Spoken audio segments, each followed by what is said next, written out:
আমাদের নিরাপত্তা, আগামী প্রজন্মের নিরাপত্তা এবং ভবিষ্যতে পথ দেখানো এই জুলাই ঘোষণা আমাদের ধারক। এই জুলাই ঘোষণা হবে পাঠ্যপুস্তকে, মাদ্রাসার পুস্তকে, সব জায়গায়।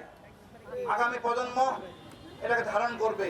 একটা জাতি সাহসী হয় কিছু লোকের জন্য, আমাদের সেই স্তরটা ছিল না।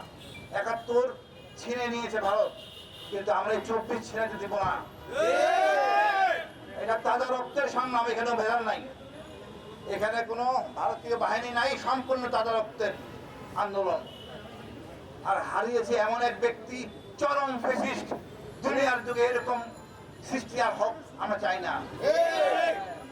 কতটা নির্মম আমি জানি না, প্রকাশ করা হোক। যেমন জঙ্গি নাটক এখনো আসে নাই, আমরা দিনে দিনে সব দেখবো।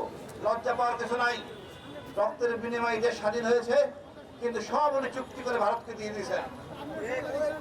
এই প্রজন্ম শিখছে, এইটুকু অন্তত শিখছে ভারত আমাদের শত্রু, আর দ্বিতীয় শত্রু আওয়ামী লীগ। এটা আমাদের চেতনায় ধারণ করতে হবে, আমাদের মনে রাখতে হবে। তার কাটা ঝুলা সেই ফেলানির মৃতদেহ।